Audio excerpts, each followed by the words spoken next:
Entre los diversos textos que encontramos en las Escrituras, el capítulo 40 de Isaías es un capítulo muy, pero muy especial, con sus temas de consuelo que tiene para la gente. Así principia: consolaos, consolaos pueblo mío, dice vuestro Dios.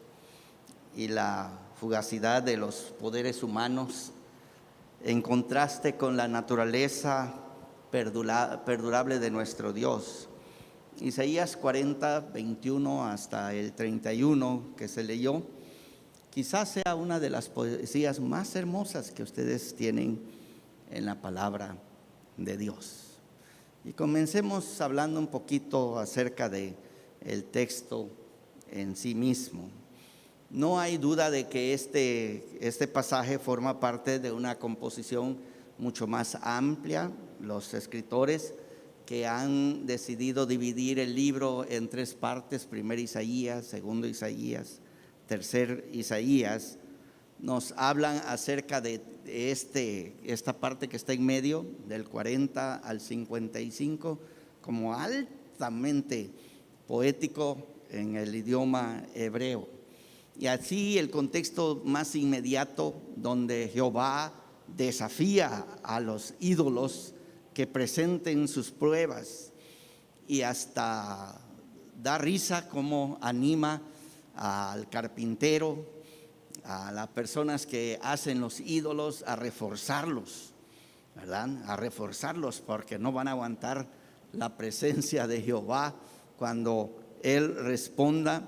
Todo este pasaje, hermanos, se proclama como las buenas nuevas, y en el Nuevo Testamento nuestro Señor Jesucristo va a fundar su anuncio de las buenas nuevas sobre estas porciones de Isaías. Y luego el capítulo que leímos y el versículo en particular, el 21, ¿verdad? Cómo inicia con sus preguntas. ¿No sabéis? Es como que nos está confrontando y sacudiendo, ¿verdad? ¿Qué no saben ustedes estas cosas, verdad? ¿No han oído? Y este concepto de saber y de oír es un concepto que atraviesa todo el libro de Isaías desde el principio, ¿sí? El buey, el asno, ellos conocen a su Señor. Ellos conocen a su Señor. Nuestro Dios invita a los cielos, a la tierra, que sean testigos de la terquedad y de la sordera de su pueblo, para entender qué clase de Dios nosotros tenemos. Y mientras cantábamos había esa línea: así es nuestro Dios, ¿verdad? Así es nuestro Dios. Y espero, hermanos, que en un día como hoy, ustedes y yo, que estamos aquí en el templo, y los hermanos que nos están viendo en las redes, podamos unirnos a estas personas que pudiéramos testificar y decir: verdaderamente hemos oído la palabra de Dios y conocemos a este Dios maravilloso. Es ampliamente reconocido que Isaías 40 y los capítulos que siguen se está dirigiendo a una situación histórica diferente a la que encontramos en los capítulos 1 al 39. De aquí que los estudiosos hablen acerca de un segundo Isaías. Se produce en la raíz del exilio babilónico, quizás al final del exilio, allá en la década de los 530 antes de nuestro Señor Jesucristo. Y ustedes pueden imaginarse todo el pueblo que fue exiliado, que fue desterrado, arrancado de su tierra para vivir en tierras extranjeras. Hubieron algunos que estuvieron muy cerca de el que era rey en Israel, Joaquín, y que fue llevado encadenado, que le sacaron los ojos, que mataron frente a él a sus hijos. Pero allá en Egipto, dice una nota, Segunda de Reyes, cuando termina, que la silla donde estaba Joaquín la subieron un poquito. Y es todo lo que nos dice el texto bíblico. Pero hemos de entender que ha habido un cambio de actitud del rey de Babilonia hacia Joaquín. Y se calcula que se enviaba aceite y vino a estas personas en particular. En otras palabras, a pesar de que estaban en tierra extraña, la tenían más o menos, diríamos nosotros. Les iba más o menos. Pero habían otros que, a diferencia de estos primeros, estaban localizados en el campo de trabajo, ¿sí? En el lugar donde lo que tenían que hacer era trabajar. En otras palabras, los explotaban, eran esclavos. Mientras leía pues este trasfondo, pensaba en lo que conozco de primera mano allá en el norte. Hay gente que cruza la frontera y le va bien, ¿sí?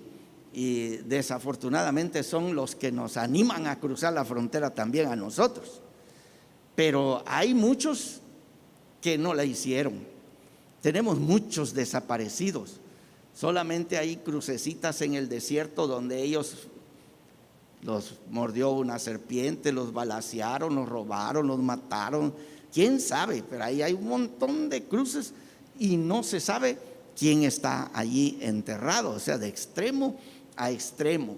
Y hay gente que sí está del otro lado trabajando, pero algunos ni siquiera han visto el sol por semanas y semanas porque trabajan desde tempranito hasta el final. ¿Pueden ustedes imaginarse el pueblo de Israel en este trasfondo que tenemos a nuestro texto en particular? Y luego, hermanos, tenemos otro factor que también valdría la pena mencionar, porque algunos de nosotros creemos que estaban en el destierro y cuando se terminó el destierro, de acuerdo a la profecía de Jeremías de las 70 semanas, cuando ellos regresan a su tierra, uno puede imaginarse regresar a la casa es un acto de mucha alegría. Yo creo que el tiempo que estuve fuera de México fueron 7 años que no vine a Chiapas, y de repente pues se me presentó la posibilidad de regresar y uno trae una gran alegría. Y uno pudiera equivocarse, pensar que los que estaban en el destierro, cuando Ciro finalmente les dio permiso a que regresaran a sus propias tierras, cuando ellos regresaron, pues el Salmo 126 nos da una idea que pudiera ser equivocada. ¿Se acuerdan el Salmo 126? Cuando Jehová hiciere volver la cautividad de Sión, seremos como los que sueñan. Entonces nuestra boca se llenará de risa. Dirán entre las naciones, grandes cosas ha hecho Jehová con estos. Suena muy bonito, pero hay que leer el libro de Nehemías, el libro de Esdras, hermanos.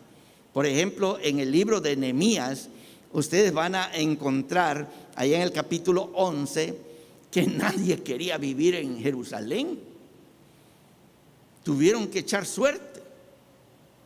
Tuvieron que decir, ok, tenemos que ir y reconstruir todas las ciudades. ¿Quién se quiere quedar en Jerusalén? Nadie levantaba la mano. Nadie quería quedarse porque era un montón de escombros, hermanos. ¿Quién se quiere quedar en un montón de escombros? Y no es como pudiéramos decir, bueno, que se quede ese montón de escombros allí y vamos a edificar acá. Vamos a empezar de nuevo por acá. No, hermanos, tenían que reconstruir la ciudad de Jerusalén, tenían que levantar de nuevo los muros. En otras palabras, un montón de trabajo sin una infraestructura que los sostuviera, porque no podían ir a la esquina a comprar ahí un refresco. No, hermanos, no había tal cosa. No había protección. Y entonces, cuando volvamos, vamos a tener la boca llena de risa. No. Llena de trabajo, sí, eso sí. O lean ustedes a Esdras y ustedes van a escuchar que cuando por fin pusieron la primera piedra para el templo, empezaron a reconstruir el templo, se oyó la gran alegría del pueblo, el griterío, pero había un montón de ancianos que estaban allí también, y ellos están llorando, porque ellos vieron cómo era el templo que Salomón había construido y que Nabucodonosor había destruido. Ellos lo vieron con sus ojos, y lo que miraron ahora no se parecía en nada. Y entonces están llorando. Pueden ver todos los viejitos que están allí en el tiempo de Esdras, la puesta de la primera piedra para reconstruir el templo, la lloradera, aunque el grito de los demás los confunde y ya no estamos seguros si estaban llorando de alegría o llorando de tristeza. Pero ahí estaban estas dos expresiones de verdad terribles en este contexto de un exilio muy duro. Nosotros estamos escuchando en este día Isaías capítulo 40 del 21 en adelante. Dios interviene. Esto se nos dice aquí en la situación que se está viviendo, que no era muy diferente a la intervención de Jehová cuando sacó a los esclavos de Egipto. También allá estaban haciendo ladrillos, construyendo pirámides, siendo esclavizados, siendo explotados. Así estaban allá. Allá Jehová con mano poderosa los sacó y los trajo a la tierra prometida. Pero aquí, hermanos, nosotros estamos en otro contexto, porque si Faraón era poderoso, ustedes tienen que considerar a los nuevos emperadores que vinieron en la historia de Israel.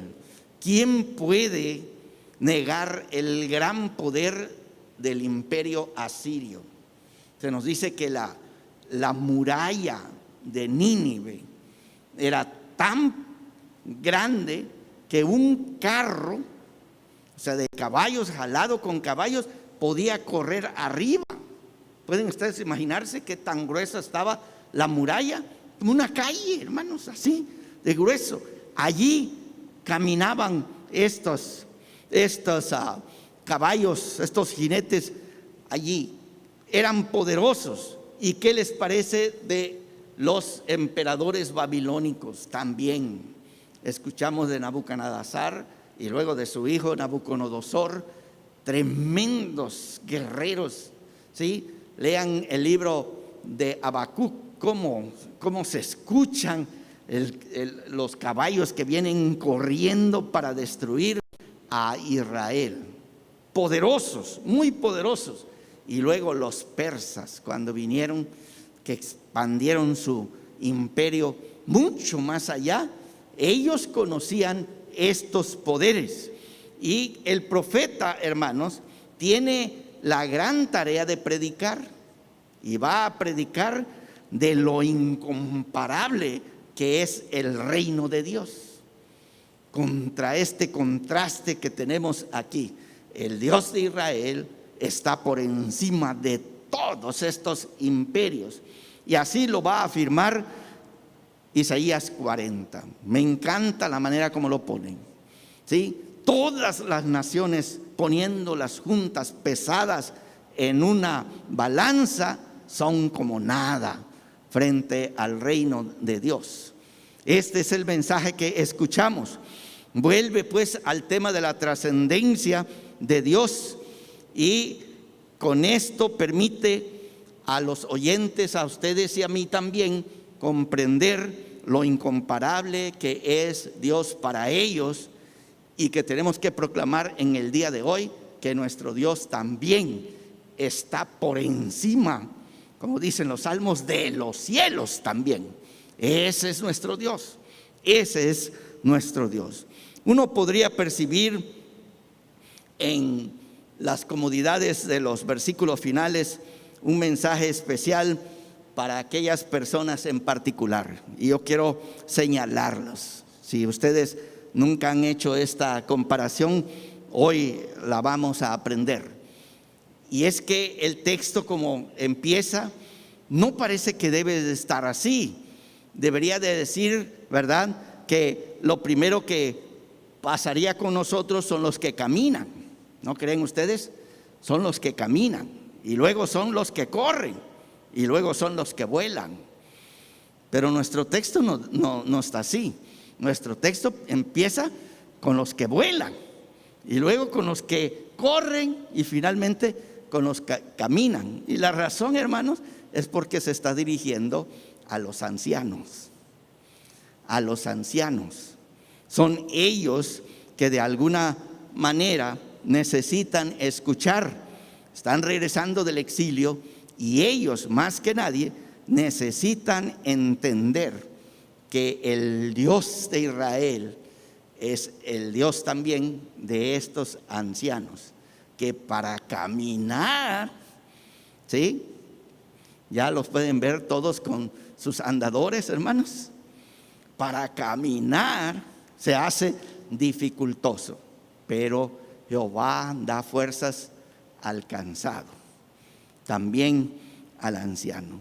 En este texto, hermanos, de alguna manera, la poesía que tenemos de Isaías va más allá de los relatos del Éxodo, en el sentido de que Dios no solamente protege a las personas con sus alas, pero en esta ocasión Él les da alas también a ellos para volar. En otras palabras, este poema excepcional marca apropiadamente uno de los eventos más significativos en la historia del pueblo de Dios. Pero regresemos, hermanos, al texto de nuevo. Los humanos sabemos que nuestro lenguaje no puede comunicar la grandeza de lo divino. Nuestro lenguaje es inadecuado.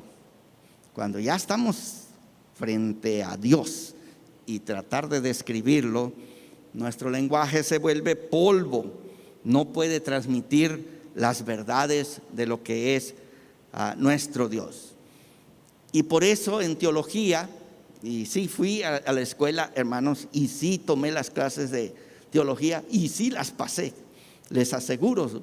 No traje mi transcrito para que cheque, pero sí fui y aprendí algunas cositas. Entre ellas, el hecho de que nosotros nos encanta utilizar la palabra omni. ¿Sí la han oído? Omni.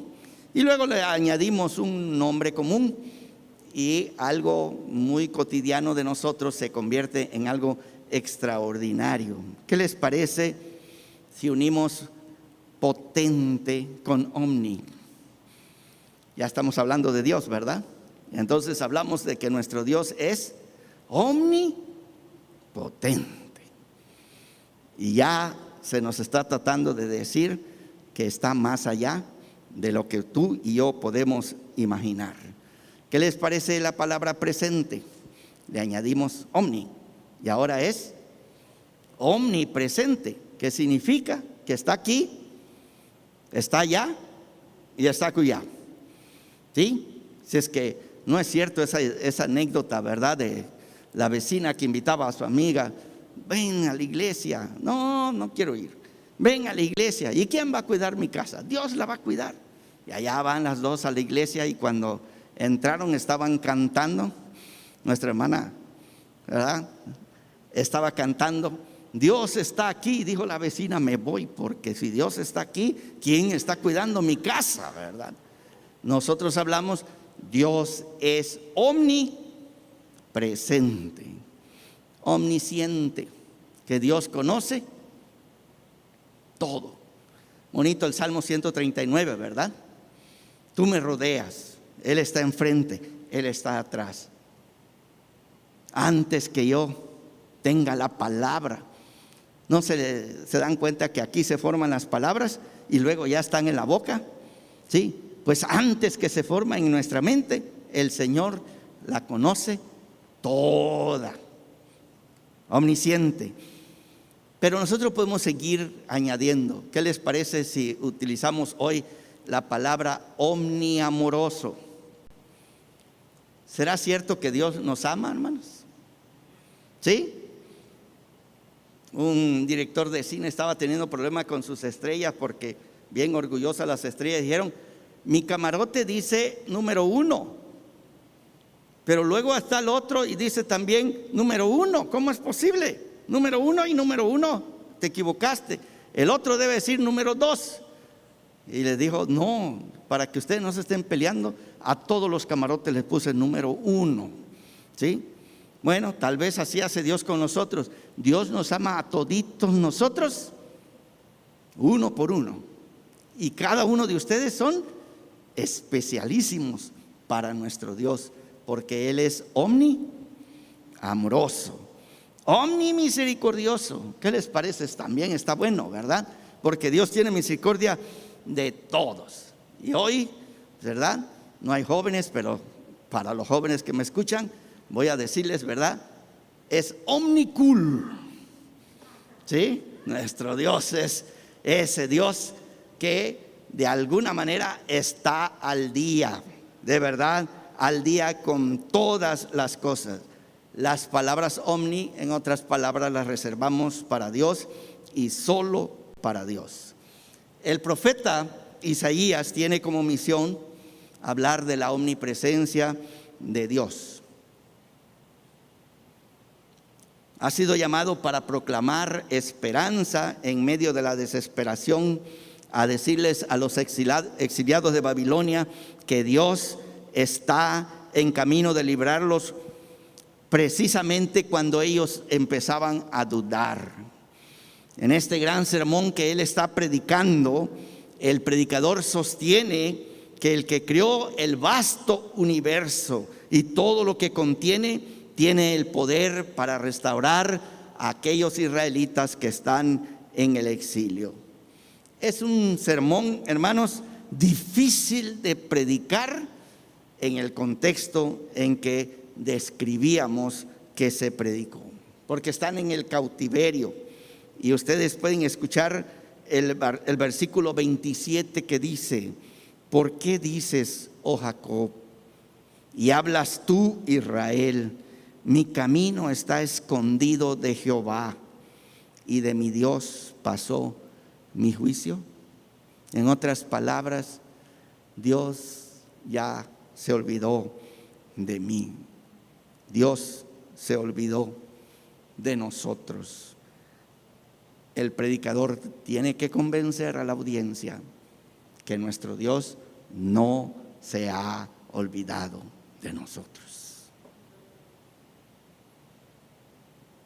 ¿No sienten así como que estamos viviendo momentos que se parecen de repente?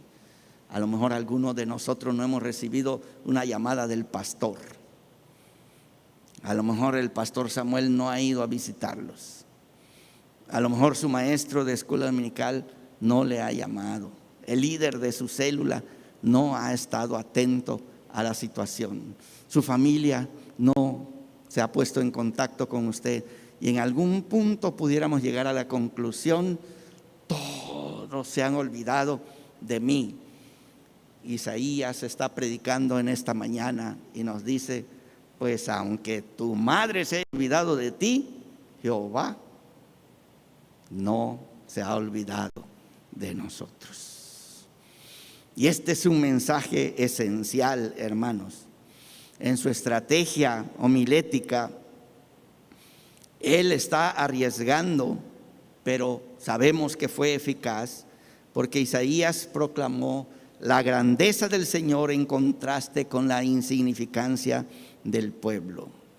¿Quiénes son estas personas para cuestionar los caminos de Dios, las habilidades de nuestro Dios? Miren cómo principia este capítulo allá en el versículo 13.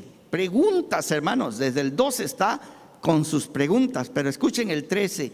¿Quién enseñó al Espíritu de Jehová o le aconsejó enseñándole? ¿Quién? Y la respuesta a esta pregunta retórica es: nadie. A nuestro Dios nadie le ha enseñado absolutamente nada.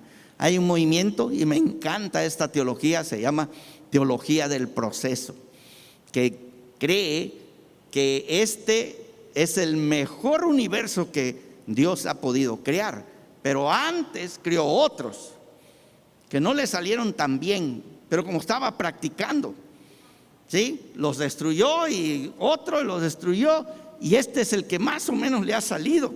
Tal vez el que sigue va a ser mejor, ¿sí? No cree en la resurrección, no cree en que vamos a vivir para siempre y cosas así, no cree esta teología, pero dice: si tú te portas bien y haces cosas extraordinarias, Dios se va a acordar de ti porque está aprendiendo de ti.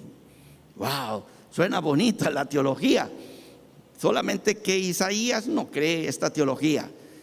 Isaías nos enseña que a Jehová nadie le ha enseñado. Él es el sabio por excelencia, y las cosas que hace, sus planes, sus promesas, hermanos, sus profecías, de hecho esto es todo lo que está hablando aquí. Él sabe exactamente las cosas que van a suceder antes que sucedan, y también, hermanos, que sus planes son perfectos.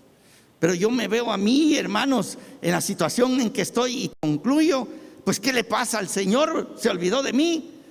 El profeta va a decir: no se ha olvidado de ti, Él tiene cuidado de ti, no se le va a escapar nada. Me encanta, hace muchos años que yo leí a un escritor de Isaías, y me encantó, así como una mujer cuando ya va a dar de comer, saca su mantel sobre su mesa y lo extiende sobre la mesa, y luego pone todas las cosas que van a ir allí, ¿verdad? El salero, la pimienta, las servilletas, los platos, todo lo mira y no le falta nada, y ahora sí llama a comer porque está todo servido. Así describía este escritor a nuestro Dios. Nuestro Dios tiende su cielo, así como la mujer extiende el mantel, y saca todas sus estrellas y no le falta ninguna. Ese es nuestro Dios. Y yo digo: amén, amén, gloria a Dios. Ese es el Dios que se nos ha manifestado en Cristo Jesús. Los miles de millones de galaxias que están más allá de la nuestra. Yo no sé si están atentos a las noticias. No hace mucho, como un mes, descubrieron una nueva galaxia. No sé si leyeron. Descubrieron una nueva galaxia. Y la pregunta es: ¿habrá otra más allá? Pues no sé, hay que seguir explorando. Pero, hermanos, a esas galaxias que han descubierto, nosotros con toda nuestra vida, desde que nacemos hasta que morimos, si muriéramos a los 100 años, no podríamos llegar a esas galaxias. Pero ya las descubrieron, ahí están. Y nuestro Dios conoce cada estrella, cada planeta, cada cometa, cada satélite, los conoce todos por su nombre, y te conoce también a ti.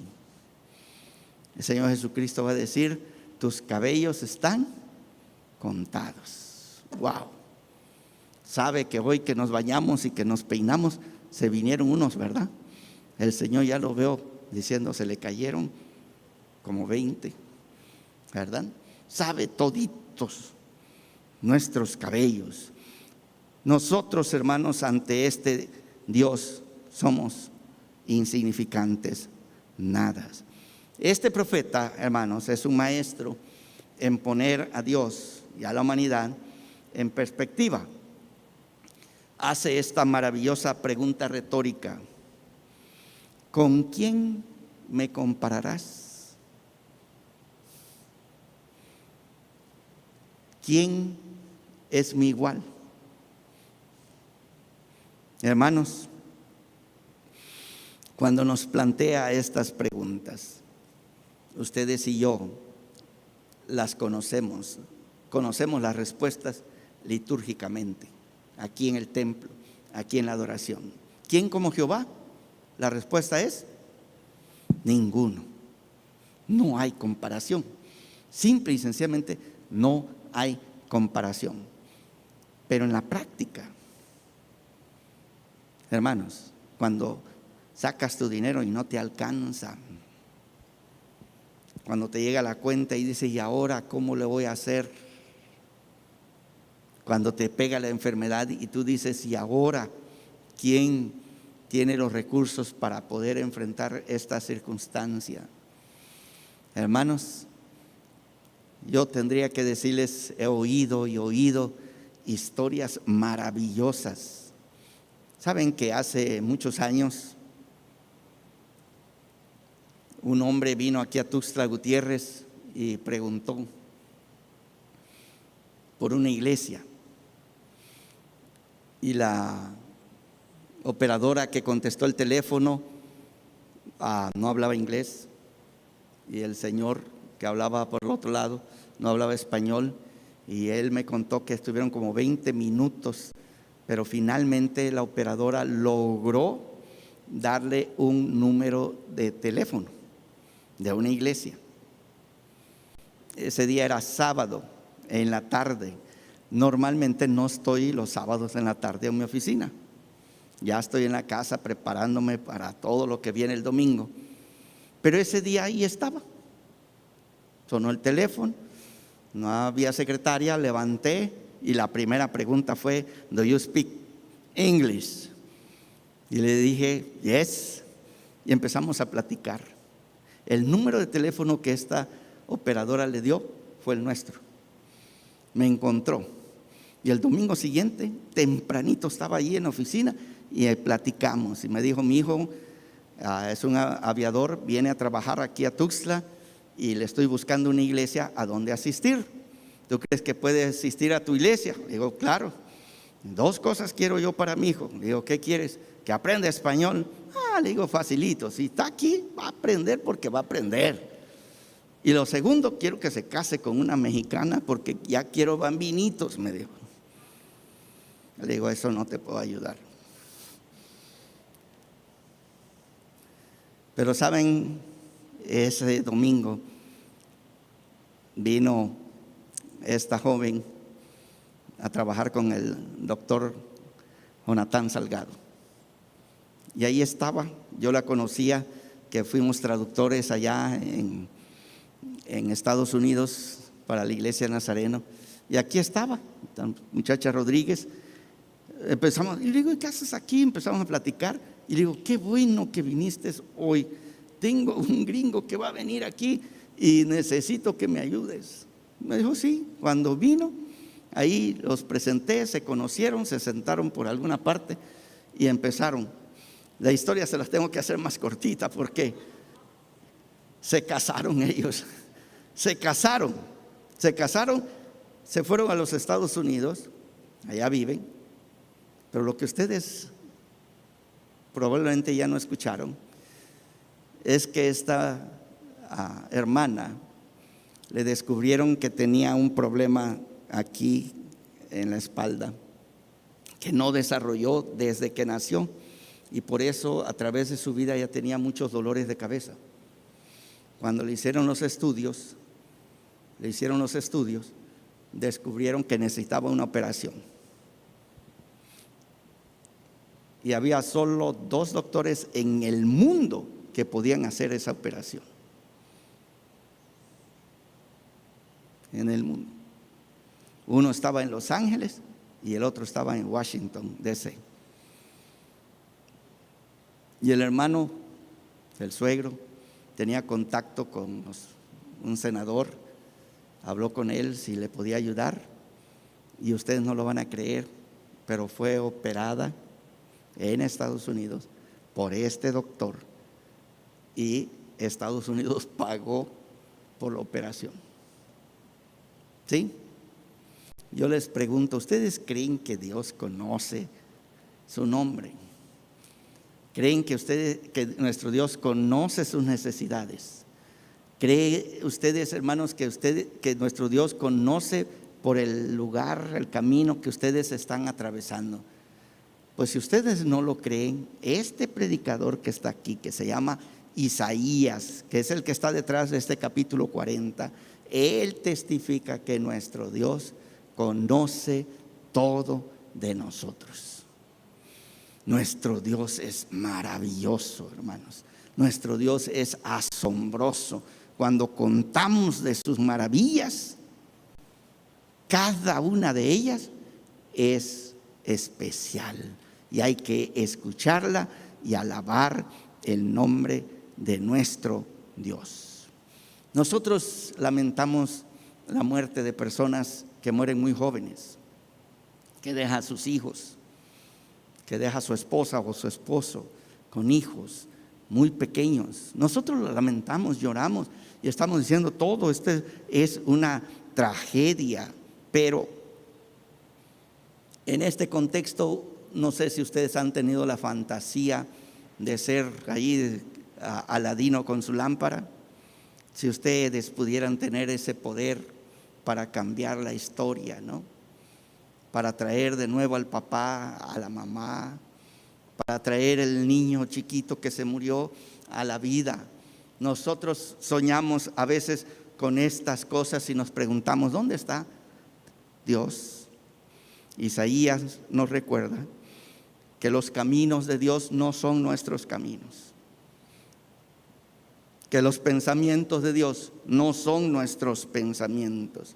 Es difícil para nosotros creer que nuestras medidas de lo que es justo, Dios no las entienda.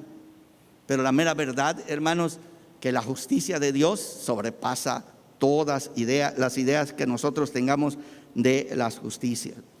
Nosotros pensamos que nuestros juicios son buenos, pero no son omni. No son omni, hermanos.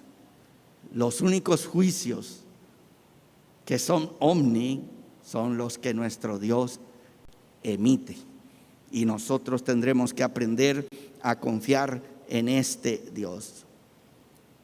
Cuando nosotros luchamos con el cáncer, yo no sé, yo me hago preguntas desde hace rato con nuestro hermano Enoc Artemio. Esta pareja joven, apenas tiene una niña ahí. Y uno se pregunta, Señor, ¿por qué? Ya de viejito, pues ya vivió, ¿verdad? Uno no quiere, pero ya vivió.